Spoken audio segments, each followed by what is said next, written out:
pendidikan guru penggerak ini modul 1.4 yaitu tentang budaya positif. Nah, kira-kira kalau mendengar budaya positif, apa yang terbesit di benak ibu-ibu dan bapak semua? Tentang apa? Sesuatu yang berat, baik, atau sesuatu yang baru? Sesuatu yang baik, baru, dan benar. Nah, pada kesempatan siang hari ini kita akan membahas budaya positif itu yang seperti apa, teman-teman. Konsep kunci pada hari ini adalah ada 6 ya. Yang pertama tentang disiplin positif, kemudian tentang motivasi perilaku manusia, tentang kebutuhan dasar, posisi kontrol restitusi, keyakinan kelas, dan juga tentang segitiga restitusi. Kalau mendengar istilahnya kayak apa itu ya, kayak sesuatu yang berat, yang baru. Tetapi pada dasarnya kita semua mungkin secara tidak sadar sudah mempraktekkan hal tersebut. Hanya saja mungkin secara teori kita belum memahaminya. Nah, yang pertama kita akan membahas tentang perubahan paradigma belajar dulu. Di sini saya menyertakan standar nasional pendidikan, yaitu lingkungan yang positif sangat diperlukan agar pembelajaran yang terjadi adalah pembelajaran yang berpihak pada murid. Di tahun-tahun ini kita kan sudah dipaparkan dengan yang namanya kurikulum merdeka. Nah, di kurikulum merdeka itu sangat ditekankan tentang pembelajaran yang berpihak pada murid. Nah, jadi sebenarnya yang seperti apa atau pembelajaran yang berpihak pada murid ya? Salah satunya yaitu menciptakan lingkungan belajar yang positif. Nah, di sini saya merujuk pada Standar Nasional Pendidikan pasal 12, yaitu pelaksanaan pembelajaran sebagaimana yang dimaksud dalam pasal tersebut diselenggarakan dalam suasana belajar yang pertama interaktif, kemudian inspiratif, menyenangkan, menantang, memotivasi peserta didik untuk berpartisipasi aktif, dan juga memberikan ruang yang cukup bagi prakasa kreativitas, kemandirian sesuai dengan bakat, minat, dan juga perkembangan fisik serta psikologis peserta didik. Jadi kurang lebih pembelajaran yang berpihak pada murid adalah yang tersirat dalam standar nasional tersebut.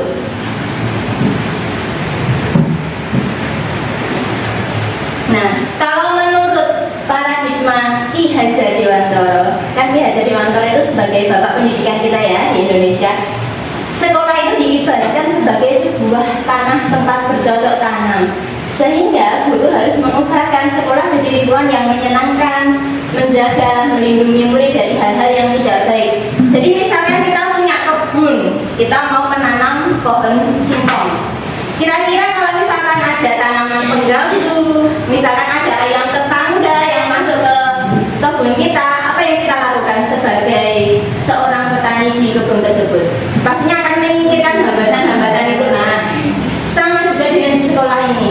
Di sekolah itu kita juga diharapkan menciptakan lingkungan yang kondusif, yang positif untuk menumbuhkan potensi kodrat terbaik dari masing-masing murid. Nah, di sini dengan adanya lingkungan yang positif diharapkan karakter murid itu bisa tumbuh dengan baik. Jadi sebagai contoh, murid yang tadinya malas bisa menjadi semangat, bukan malah kebalikannya. Jadi misalnya di rumah dia terbawa oleh budaya rumah yang kurang baik, diharapkan ketika dia datang ke sekolah dengan senang, dengan semangat, dia bisa berubah menjadi yang lebih baik.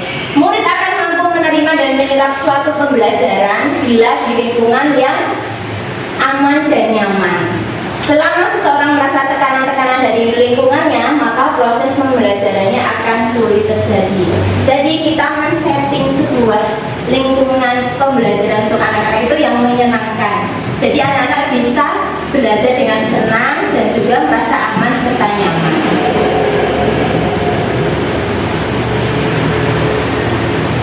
Nah, di sini salah satu tanggung jawab kita sebagai guru yaitu bagaimana menciptakan suatu lingkungan yang positif, terdiri dari warga sekolah yang saling mendukung, saling belajar, saling bekerja, sehingga tercipta kebiasaan yang baik. Dari kebiasaan baik akan tumbuh menjadi karakter yang baik, kemudian dari karakter baik dari para warga akan menjadi kebiasaan baik dan membentuk budaya positif. positif. Jadi tidak ujung-ujung kita langsung ke budaya positif.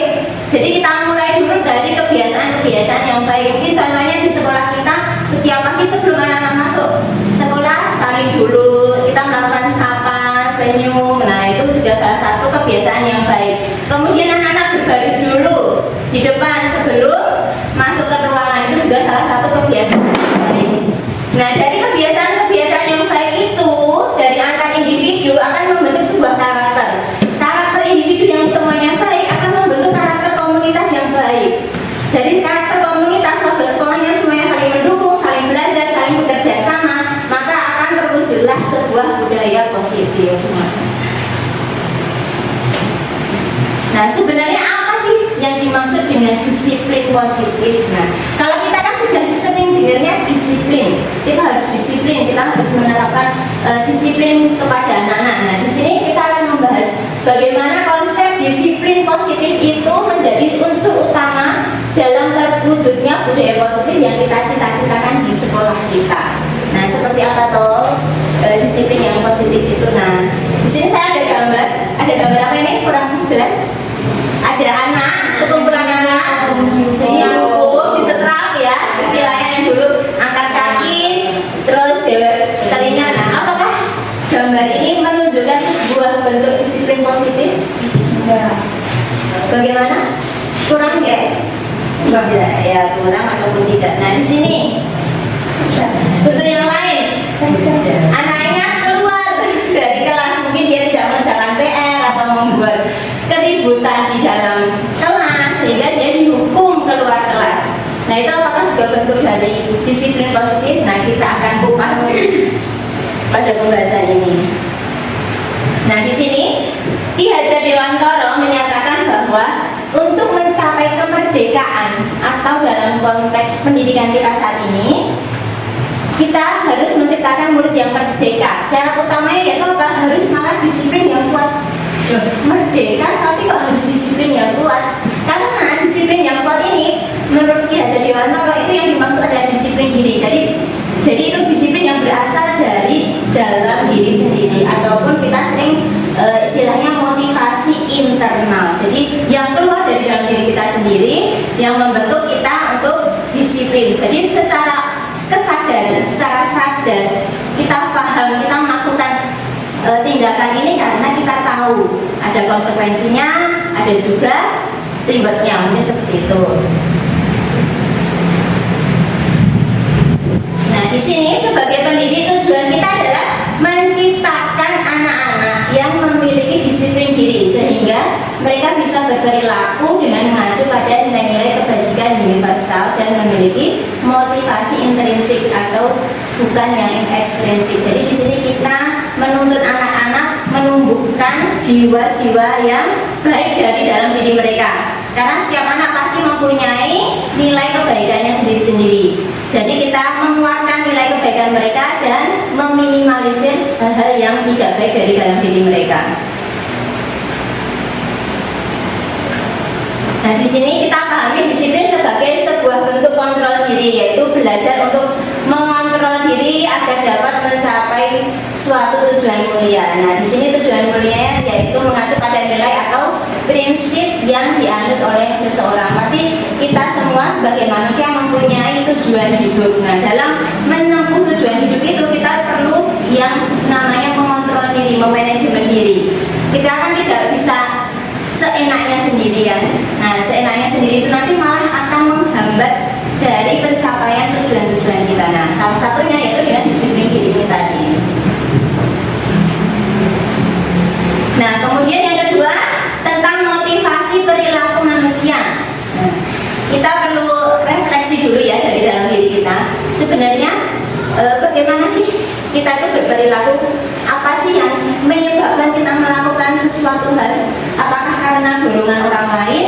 Apakah karena kita menghindari hukuman, menghindari sesuatu hal yang kita anggap tidak menyenangkan bagi diri kita? Ataukah untuk mengejar sesuatu yang kita inginkan? Nah itu kita pelajari di motivasi perilaku manusia. Nah di sini ada 3 motivasi perilaku manusia menurut Dian Dosel.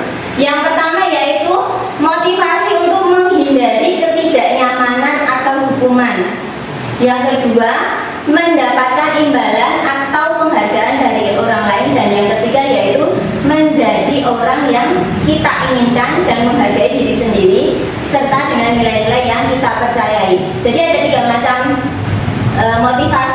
Yang pertama, kita menghindari hal-hal yang tidak kita sukai. Kita misalkan membayar pajak. Kenapa membayar pajak? Ya biar tidak didenda. Nah, denda itu kan sesuatu hal yang tidak kita sukai. Nah, misalkan seperti itu. Terus tadi yang kedua, misalkan mendapatkan imbalan atau penghargaan dari orang lain. Kenapa sih kita harus misalkan rajin menulis sesuatu, kita mau ikut lomba, ya biar dapat hadiahnya, biar kita dapat juara satu. Nah, itu kita menginginkan sesuatu yang kita inginkan. Nah, itu kita motivasinya mendapatkan imbalan. Atau yang ketiga, menjadi orang yang kita inginkan sesuai dengan nilai-nilai yang kita yakini. Misalkan kita meyakini dengan menghargai orang lain, berarti kita juga menghargai diri kita sendiri. Jadi walaupun kita mungkin disakiti orang lain, kita diremehkan orang lain, tapi tidak menyurutkan tingkah kita ataupun tidak mengubah perilaku kita menjadi buruk, tapi masih tetap memegang nilai-nilai yang kita percaya. Nah, dari 3 motivasi tadi, yang 2 awal itu termasuk dalam motivasi ekstrinsik atau motivasi yang di luar diri kita, yaitu yang menghindari hukuman atau ketidaknyamanan dan juga mendapatkan imbalan penghargaan dari orang lain, itu termasuk motivasi ekstrinsik. Kemudian yang kedua, motivasi intrinsik atau yang tumbuh dari dalam diri kita, yaitu menjadi orang yang diinginkan, menghargai diri sendiri dengan nilai-nilai yang dipercaya. Nah, sekarang tentang 5 kebutuhan dasar manusia. Kalau kita kan biasanya kebutuhan dasar kita ada berapa? Ada 3, primer, sekunder, tersier. Primer ada apa? Ada sandang, pangan, papan. Kalau sekarang lebih banyak lagi ya, HP mungkin sudah primer kalau sekarang. Sekunder, hal-hal yang menunjang setelah kebutuhan pokok terpenuhi. Yang tersier, hal-hal mewah. Nah, kalau di sini sekarang ini teori sudah berkembang menjadi 5 kebutuhan dasar manusia. Yang pertama yaitu tentang bertahan hidup, kemudian penguasaan, kasih sayang dan rasa diterima, kebebasan dan juga kesenangan. Di mana 4 kebutuhan ini menunjang satu tujuan yang utama, yaitu apa tahu kita di sini? Bertahan hidup. Nah, itu kan kebutuhan dasar kita untuk bertahan hidup. Kita makan, kita minum, kita berrekreasi, kita bekerja untuk eksistensi diri. Nah, itu untuk kebutuhan hidup. Nah, kita semua di sini pasti berusaha untuk memenuhi kebutuhan kita dengan berbagai cara. Bila ada juga orang yang mendapatkannya dengan cara-cara yang positif, namun ada juga orang-orang yang tidak bisa menggunakan cara positif untuk memenuhi kebutuhannya, sehingga mereka bisa melanggar peraturan atau melakukan hal-hal yang tidak sesuai. Begitupun anak-anak kita. Kadang anak-anak kita itu di pandangan kita, di mata kita, kok bocah ini kok nakal gitu ya, dalam petik nakal. Padahal sejatinya mungkin dia sedang memenuhi kebutuhan dasarnya. Entah itu mungkin kebutuhan dasar yang tadi, kesenangan. Oh, dia masih pengen bermain di luar, tapi sudah waktunya belajar di dalam, sehingga di dalam kelas itu dia ramai sendiri. Mungkin juga dia merebut makanan temannya. Oh, itu karena apa? Bertahan hidup, ya ternyata belum sarapan dari rumah dan lain sebagainya. Jadi mereka itu kadang melakukan hal-hal yang bagi kita itu tidak sesuai dengan yang kita harapkan, itu karena pada dasarnya mereka sedang memenuhi kebutuhan dasar mereka. Nah, dengan kita mempelajari 5 kebutuhan dasar itu tadi, dapatkah kita memprediksi kira-kira apa ya kebutuhan dasar mana ya yang berusaha dipenuhi oleh murid kita ini, sehingga kok dia itu melakukan sebuah tindakan tertentu. Kok tumben sekali anak ini biasa tidak mengerjakan PR, kok jadi rajin sekali, tumben sekali biasanya tugas gak pernah selesai, kok ini kok selesai tepat waktu, anaknya tidak pernah berbuat kesalahan. Itu ada apa? Nah, mungkin dia sudah sedang memenuhi kebutuhan dasarnya. Nah, salah satu ahli yaitu Glaser menyatakan bahwa kapasitas untuk berubah itu ada di dalam diri kita sendiri. Jadi ruang kontrol kita itu hanya kita bisa mengontrol itu diri kita sendiri, kan kita tidak bisa mengontrol orang lain. Bisanya kita membuat sebuah perubahan itu dengan kita merubah diri kita sendiri. Nah, jika kita dapat mengidentifikasi kebutuhan apa yang mendorong perilaku kita, maka perubahan perilaku positif dapat dimulai dengan mencari solusi untuk memenuhi kebutuhan tertentu dengan cara yang positif.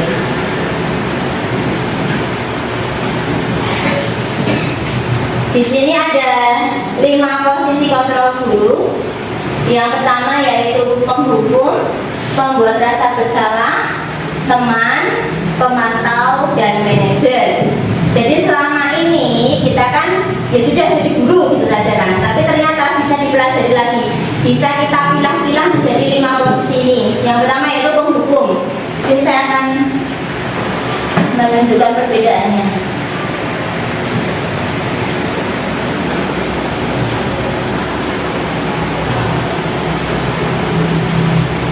Nah, di sini ada 5 posisi kontrol ya.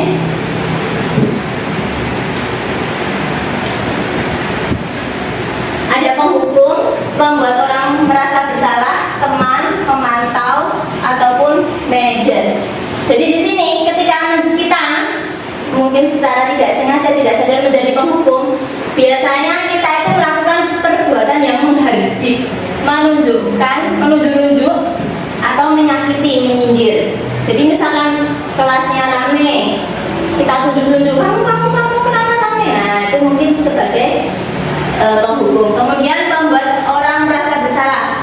Jadi ketika kita menjadi pembuat orang merasa bersalah, kita biasanya melakukan tindakan berceramah atau menunjukkan kekecewaan yang mendalam. Jadi seperti menyindir, sama seperti penghukum. Kalau penghukum secara frontal ya langsung, tapi kalau membuat orang merasa bersalah biasanya dia secara gimana ya, istilah kiasan, tidak secara lugas. Kemudian kalau menjadi teman, kita akan melakukan perbuatan yang membuat alasan-alasan untuk muridnya. Kemudian pemantau itu sebagai menghitung dan mengukur, dan yang terakhir yang paling ideal itu manajer, kita mengajukan pertanyaan-pertanyaan. Jadi sekiranya mereka berbuat salah, itu kita tanya dulu ada apa dan lain sebagainya. Nah, biasanya kalau penghukum itu gurunya berkata, kalau kamu tidak melakukan, saya akan. Jadi dia berusaha memberi hukuman atas tindakan yang tidak sesuai dengan yang gurunya yakini. Kalau membuat orang merasa bersalah, sang guru akan berkata, kamu sudah mengecewakan ibu, kamu sudah mengecewakan bapak. Seperti itu. Kalau dalam posisi teman, guru akan berkata, lakukan ya untuk bapak ibu, atau ya sudah nanti ibu bantu selesaikan. Nah, itu kita sebagai temannya mereka.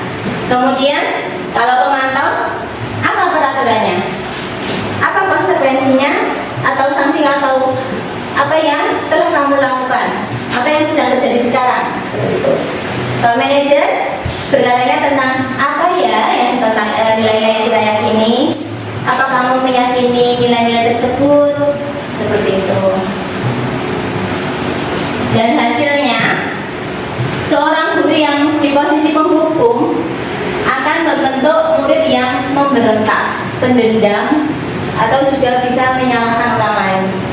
Sedangkan guru dalam posisi yang kedua tadi, membuat rasa bersalah, akan menghasilkan murid yang menyembunyikan atau menyangkal atau berbohong, karena dia takut kalau dia jujur nanti gurunya akan menghukum dia, gurunya merasa dia akan membuat dirinya itu bersalah, seperti itu.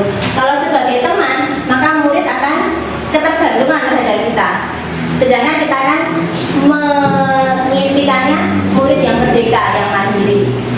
Kemudian sebagai pemantau, nah itu hasilnya murid itu akan menyesuaikan bila diawasi. Kalau ada gurunya, ya anteng, tenang. Tapi kalau gurunya keluar, gurunya ada tugas di luar, ya sudah bubar lagi. Nah, seperti itu. Dan yang terakhir yaitu tentang posisi guru sebagai manajer, itu hasilnya murid akan menguatkan watak atau karakter. Jadi diharapkan dengan posisi manajer ini kita bisa menumbuhkan motivasi internal dari anak-anak.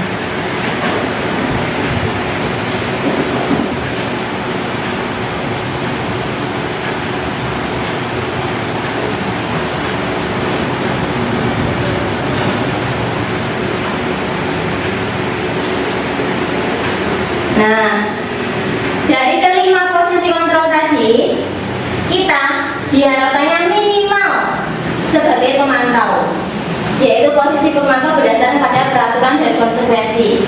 Dan diharapannya yang lebih ideal lagi kita sebagai manajer, yaitu mempersilahkan murid mempertanggungjawabkan perilakunya, mendukung murid agar dapat menemukan solusi atas permasalahannya sendiri.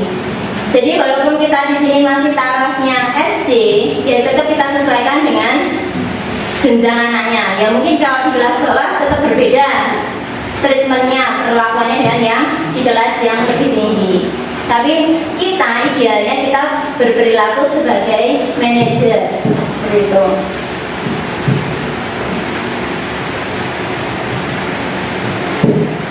Nah, tadi kan waktu kita membahas 5 posisi kontrol, ada yang namanya konsekuensi, ada yang istilah hukuman. Nah, kita akan membahas tentang perbedaan hukuman, konsekuensi, dan juga restitusi. Jadi ada 3 hal yang berkaitan dengan posisi kontrol tersebut. Jadi kita mau menghasilkan hukuman, atau menawarkan konsekuensi, atau menawarkan restitusi kepada permasalahan yang kita hadapi.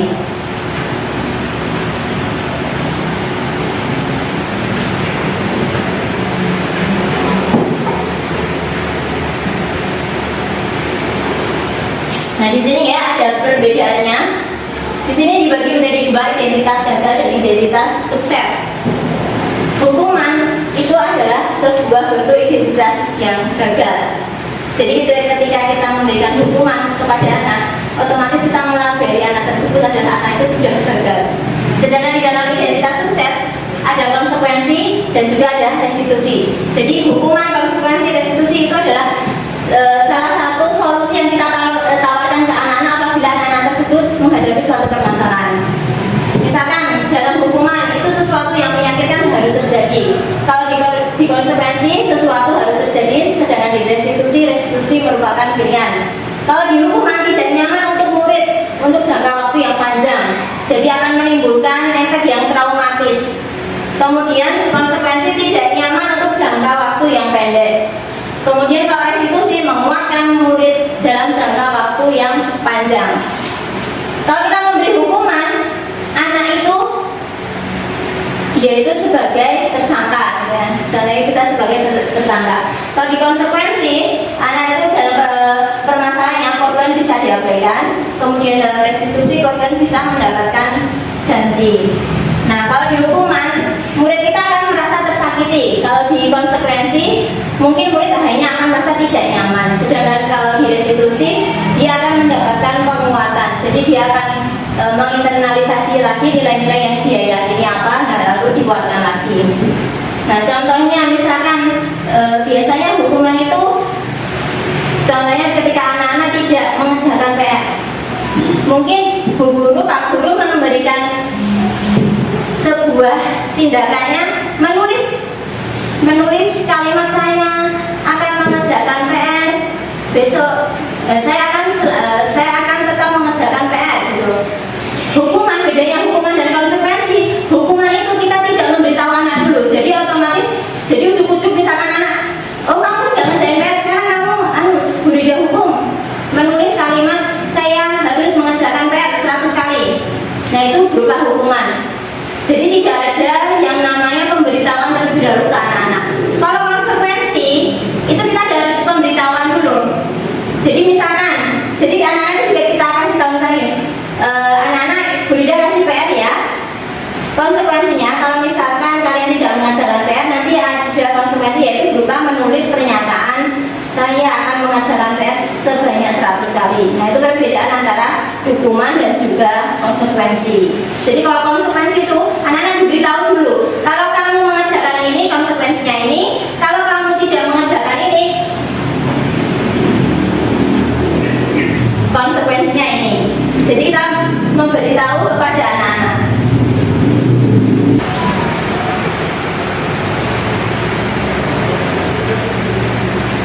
Materi selanjutnya yaitu tentang keyakinan kelas atau sekolah. Jadi kan mungkin kita baru ya mendengar ini keyakinan kelas atau keyakinan sekolah. Biasanya kita itu mendengarnya itu berupa peraturan sekolah, tata tertib dan lain sebagainya. Kalau di sini keyakinan kelas itu berupa nilai-nilai yang kita sepakati bersama yang akan kita laksanakan. Nah, dalam pembuatannya Yang pertama, keyakinan kelas itu bersifat lebih abstrak daripada sebuah peraturan. Jadi tidak yang, kalau peraturan itu sangat, murid datang pukul sekian, pulang pukul sekian. Kalau di keyakinan kelas kita lebih umum, lebih general. Anak-anak datang tepat waktu, seperti itu. Kemudian keyakinan kelas berupa pernyataan yang universal.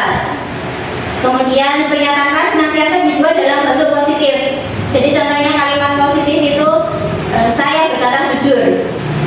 Itu bentuk dari keyakinan kelas, bukan yang saya tidak berbohong. Nah, saya tidak berbohong itu termasuk kalimat yang negatif. Jadi di keyakinan kelas ini kita menggunakan kalimat-kalimat yang positif. Kemudian keyakinan kelas hendaknya tidak terlalu banyak sehingga mudah diingat dan dipahami oleh semua warga kelasnya.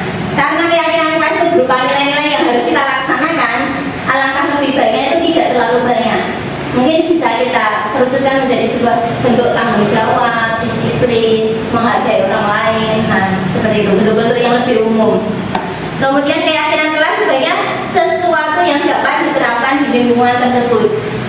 Jadi misalkan di pedesaan tidak ada internet, kan tidak mungkin membuat keyakinan kelas yang melaksanakan pembelajaran yang berbasis IT, kan tetap berbeda dengan yang di perkotaan yang mudah mendapatkan akses internet, listrik dan lain sebagainya.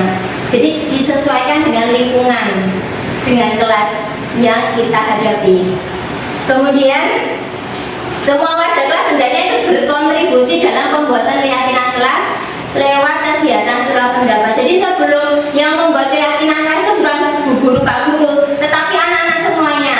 Anak-anak diberi kesempatan untuk menuliskan, untuk menyatakan sebuah statement tentang nilai-nilai yang harus mereka laksanakan dan mereka yakini. Dituliskan, kemudian kita rangkum menjadi satu dan bisa kita simpulkan.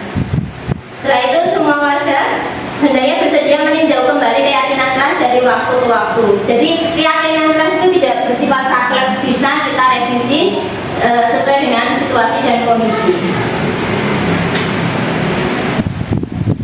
Nah ini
Jadi anak-anak diberi kesempatan untuk menuliskan itu tadi ya, sesuai dengan arahan yang telah kita berikan. Jadi kita memberikan pemahaman dulu tentang apa itu keyakinan kelas, bagaimana cara membuatnya, kemudian anak-anak mempraktekannya.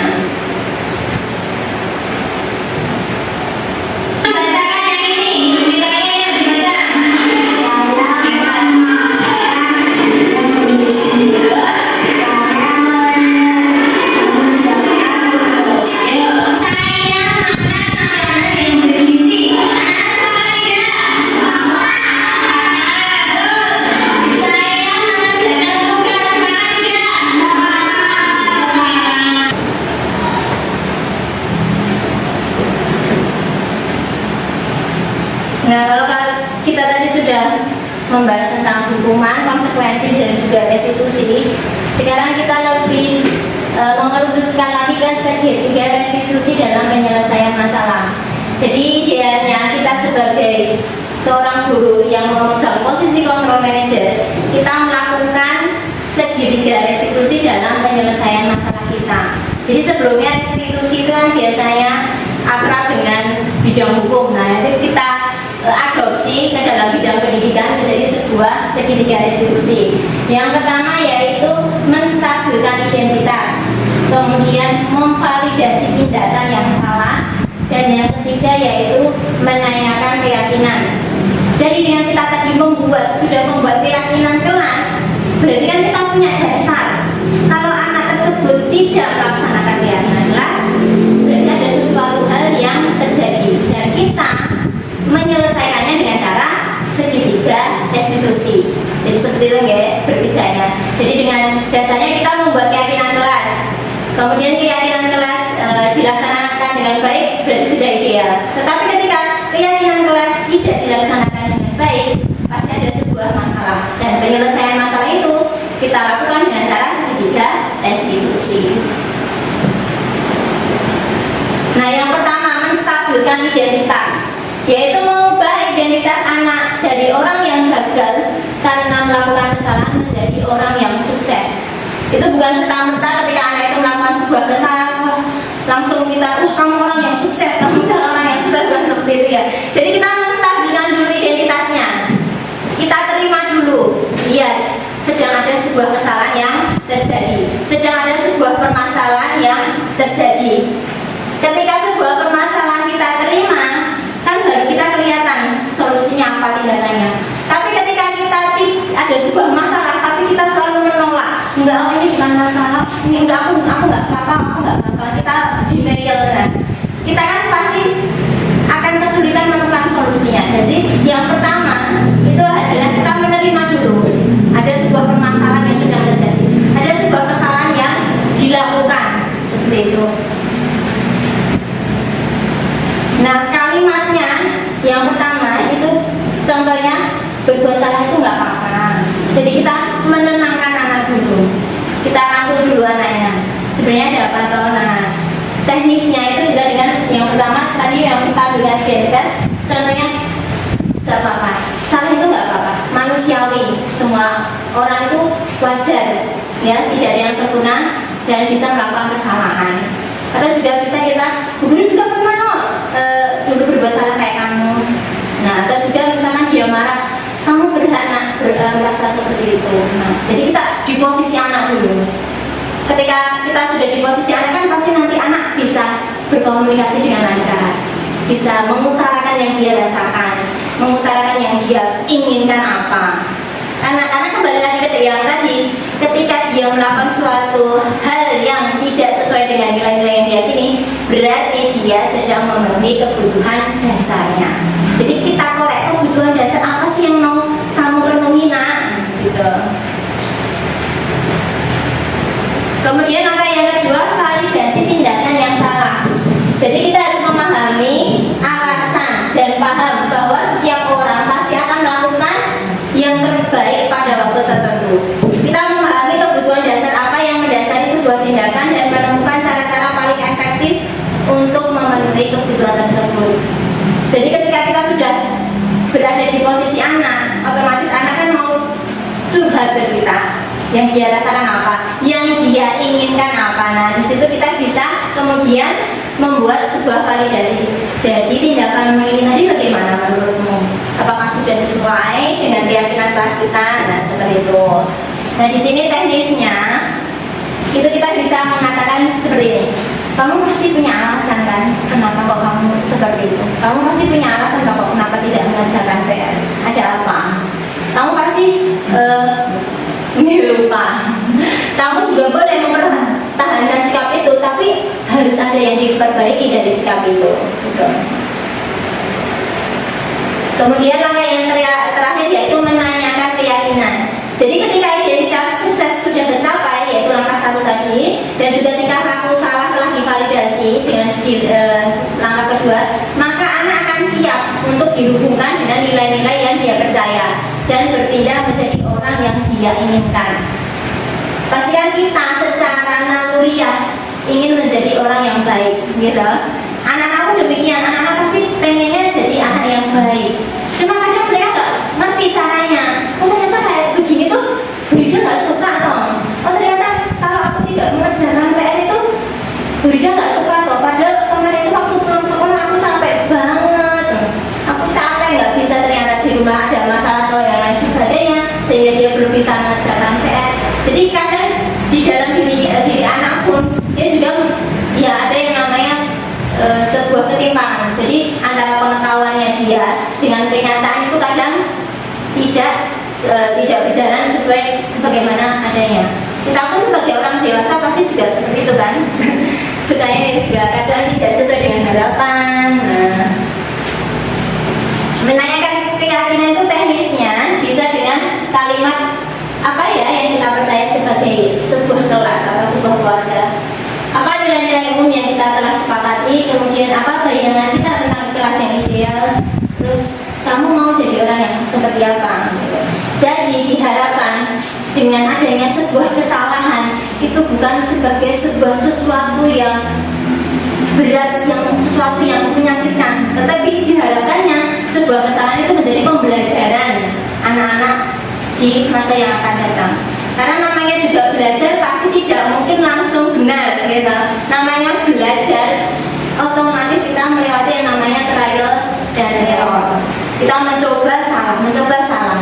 Belum tentu kita yang dewasa saja, belum tentu sekali mencoba bisa langsung berhasil. Apalagi anak-anak, mereka dengan dunianya dan berharapnya kita sebagai guru, sebagai orang tua menjembatani mereka.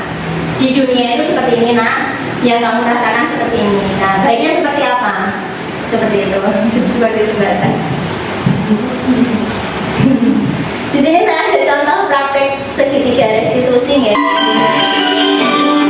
Jadi di sini saya mengambil kasusnya, contohnya itu ketika ada 2 anak yang bertengkar karena berebut antrian di kantin. Nah, itu permasalahannya seperti itu.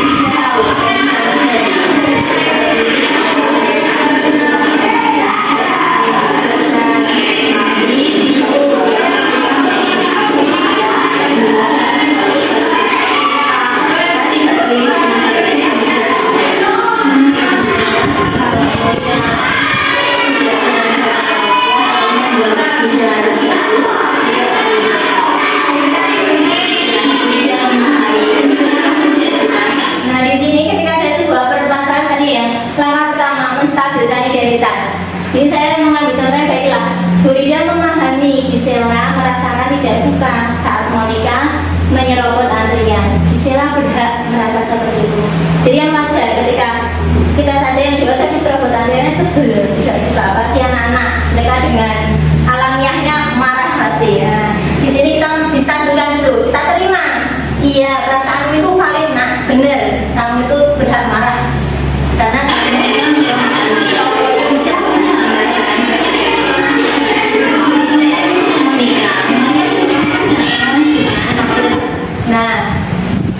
di sini tidak hanya Gisela yang distabilkan emosinya, tetapi juga Monica. Monica seolah-olah jadi tersangka, gitu kan? Yang menyerobot dan membuat gejala tersebut. Nah di sini pun kita juga memvalidasi menstabilkan dulu identitasnya si Monica ini. Ya, begitupun Monica juga pasti sedang emosi kan, nah, pasti marah sedang dan manusia wajar merasakan emosi. Ya, kita kan wajar merasakan emosi, sedih, senang, takut, bingung dan lain sebagainya. Jadi yang tadi manusia wajar merasakan emosi. Kalau boleh tahu, apakah mereka punya alasan kenapa kok tadi sampai menyambutnya Andriani Nizar? Nah, dan di sini kita melakukan validasi tindakan yang salah. Jadi kita bertanya alasannya. Kamu kan pasti punya alasan tuh kok tadi kok sampai menyerobot melakukan tindakan itu. Boleh beri tahu alasannya apa. Nah, di sini kita peluang untuk mengetahui kebutuhannya anak itu apa, itu sebenarnya kok dia sampai melakukan tindakan yang kurang sesuai.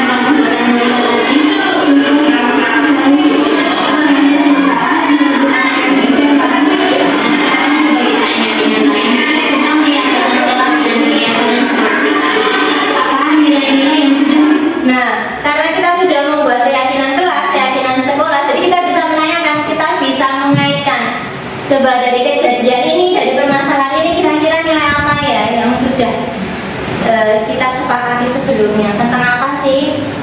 Nah,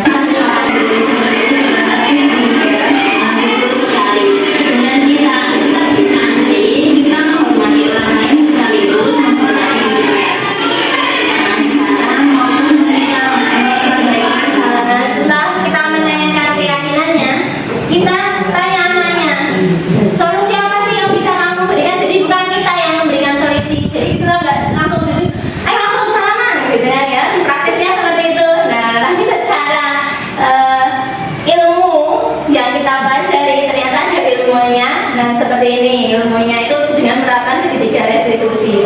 Jadi tidak langsung spontan, langsung disuruh sebagaimana kita nggak tahu kejadiannya bagaimana, latar belakangnya seperti apa. Tapi kan biasanya kita praktisnya langsung salaman, gendang, cepat baikan. Nah, apakah segitiga restitusi itu harus dilaksanakan ketiga-tiganya? Tidak harus, bisa lebih fleksibel. Jadi misalkan kita sudah tahu permasalahannya apa, nah, kita bisa langsung ya tetap kita ya tidak harus perkataannya kalimatnya seperti itu.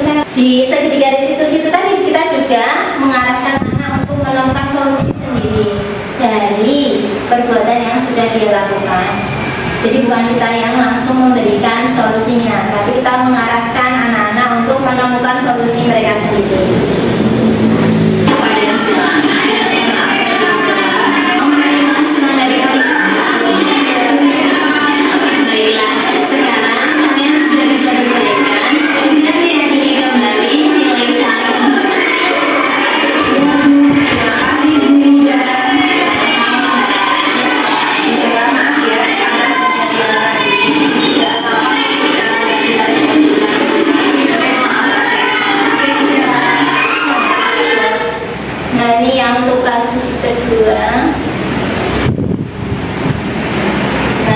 Di kasus yang kedua saya mengambil tentang ketika ada murid yang selalu bertingkah jahil kepada temannya saat belajar. Jadi ketika di sekolah, di kelas, itu kok dia kok usil terus itu kenapa teman-teman?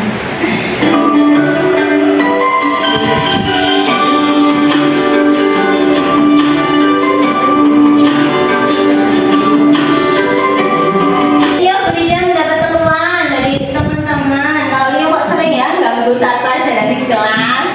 Betul nggak itu Leo? Nah, di sini Leo menjawab, tidak, saya nggak ganggu, saya cuma pengen ngajak teman-teman main. Nah, ternyata di otaknya mereka itu bermain, bukan mengganggu. Tapi kita sebagai orang dewasa melihatnya itu sebagai sebuah bentuk gangguan. Nah, padahal anak-anak dia murid itu si Leo itu menangkapnya itu adalah sebuah, aku tuh pengen main, ajak main temanku kan main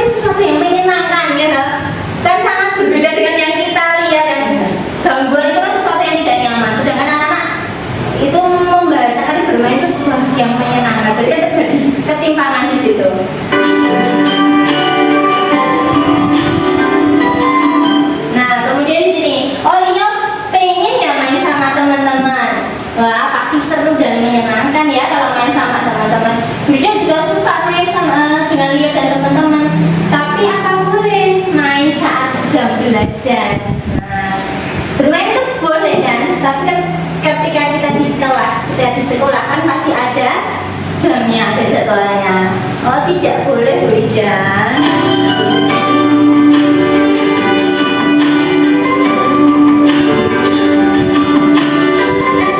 Nah kalau yang tadi menstabilkan identitas, yang ini kita masuk ke validasi kesalahan. Dia pasti punya alasan ya, kenapa kok pengen ngajak temanmu bermain saat jam belajar. Beri tahu alasannya Leo. Nah jadi kita melakukan mengajukan pertanyaan yang untuk menggali kebutuhan yang mereka ingin penuhi itu apa. Oh ternyata di sini dia sedang memenuhi kebutuhan kesenangan. Itu apa? Saat jam istirahat saya merasa kurang waktunya untuk bermain dengan teman-temanku. Saya pengennya main pas pelajaran silat. Pengennya main terus ya. Padahal kan sudah jam pelajaran. Oh ternyata dia sedang memenuhi kebutuhan kesenangan. Kemudian kita giring untuk yang ketiga, menanyakan keyakinan. Ya masih ingat dengan keyakinan Rasita, ya apa juga yang kita yakini sebagai hal yang baik tentang waktu, yang berkaitan dengan waktu. Oh ternyata dia ingat, kita harus menghargai waktu sebaik mungkin Bu, gitu. Jadi sebuah keyakinan keras kan, kalau kita lihat kita harus menghargai waktu sebaik mungkin. Bukan sesuatu yang sangat spesifik kan, itu sebuah kalimat yang general. Nah diharapkan keyakinan keras itu seperti itu, sesuatu yang universal dan bernilai positif.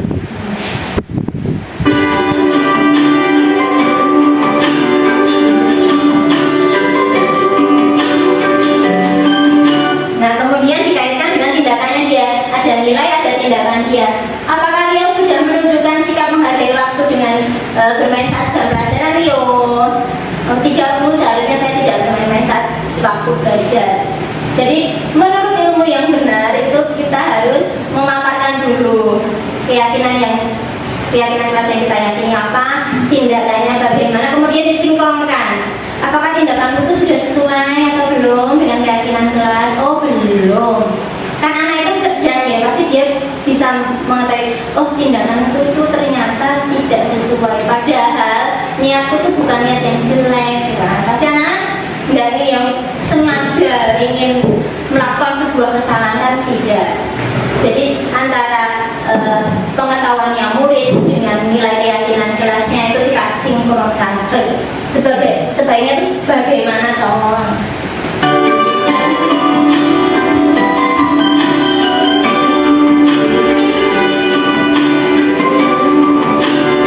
Nah bisa dengan dia ingin kejadian yang lebih baik lagi kan, ya Bu.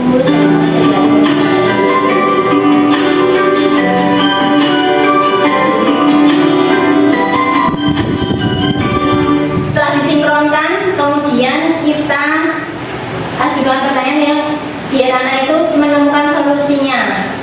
Beri dia tahu Rio yang baik untuk apa ya yang perlu diperbaiki dari diri Rio ini.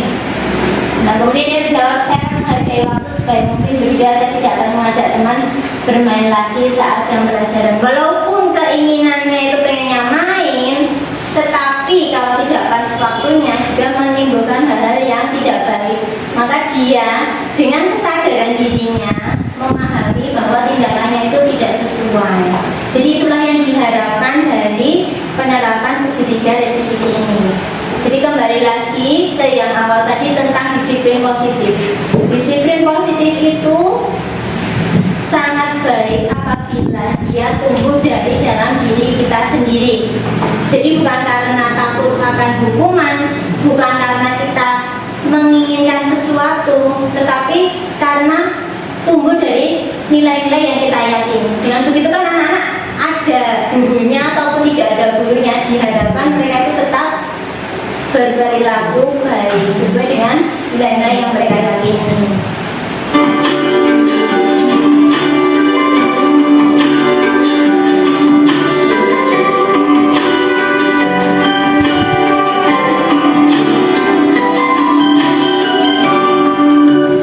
Jadi diharapkan dengan disiplin positif kita mengetahui posisi kontrol kita, sebaiknya idealnya kita belajar menuju ke idealnya. Kita sebagai manusia pasti banyak ketidaksempurnaannya, tapi kita menuju paling tidak hari per hari kita lebih baik dari yang kemarin. tidak untuk berlomba dengan orang lain, tapi dengan berlomba untuk diri kita sendiri, seperti itu. Dengan adanya kita menerapkan disiplin positif, otomatis kita berharap akan tumbuh karakter-karakter positif dalam kelas kita, dalam sekolah kita, dalam warga sekolah kita, kemudian akan secara otomatis membentuk yang namanya budaya positif. Ya, terima kasih atas waktunya. Ya, saya cukupkan sekian. Mohon maaf atas segala kekurangan. Wassalamualaikum warahmatullahi wabarakatuh.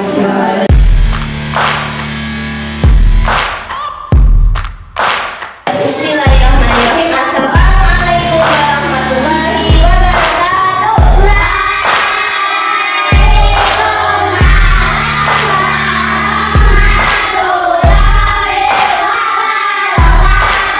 Selamat pagi.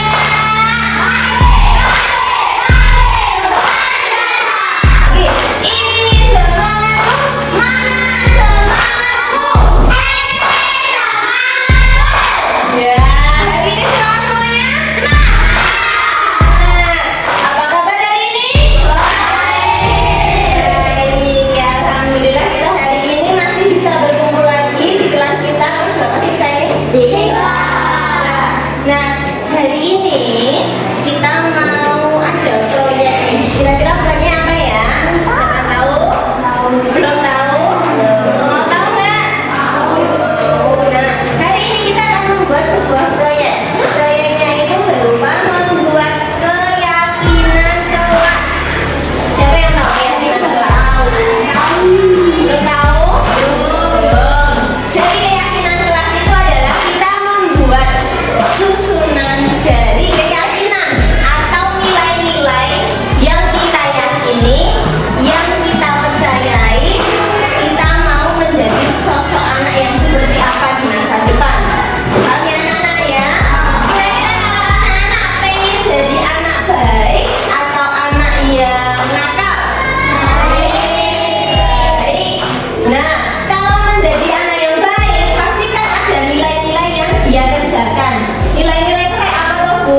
Seperti menghormati, menghargai orang lain, bertanggung jawab. Nah, nanti anak-anak menuliskannya. Kira-kira aku tuh kalau pengen jadi anak yang baik tuh aku harus melakukan apa ya? Nah, nanti kalian bisa menuliskannya di sini ya. Nah, nanti ditulis di sini, kita tempelkan bersama-sama di depan kelas. Jadi kita menyusun bareng-bareng. Nilai apa saja sih yang mau kita kerjakan bersama, yang mau kita sepakati bersama? Paham ya? Nah, paham. Contohnya, kalau misalnya pengen jadi anak baik, kalau datang ke sekolah harusnya yang tepat waktu atau yang terlambat? Yang tepat waktu. Nah, itu bisa anak-anak tuliskan di sini. Datang ke sekolah tepat waktu. Misalkan lagi kamu disuruh bu guru atau diberi tugas sama Bu Rida, baiknya dikerjakan atau nanti aja sih, aku capek gitu. Dikerjakan. Nah, kalian juga bisa menulis saya di sini. Saya bertanggung jawab menyelesaikan tugas-tugas saya. Seperti itu ya. Paham? Ya, paham. Nah, sekarang dikeluarkan dulu alat tulisnya, bolpennya bisa dikeluarkan. Nanti Bu Rida bagi satu-satu ya.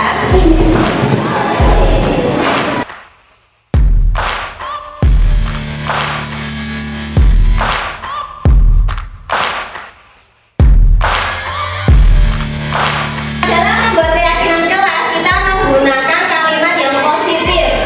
Contohnya, saya berkata jujur. Jadi ditulisnya jangan saya tidak berbohong, tapi kalimat yang positif itu saya berkata jujur. Kalau saya tidak berbohong itu termasuk dalam kalimat negatif. Jadi dalam membuat keyakinan kelas, kalian belajar untuk menuliskan kalimat-kalimat yang positif ya. Biar apa? Biar semangat. Biar yang energi kita jadi energi yang positif. Mau nggak jadi anak yang bersemangat? Apa senengnya anak yang lentruk, malas? Maunya jadi anak yang semangat apa anak yang malas? Nah, salah satu caranya yaitu dengan kita terbiasa untuk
Jangan membuat keyakinan kelas. Bagi saya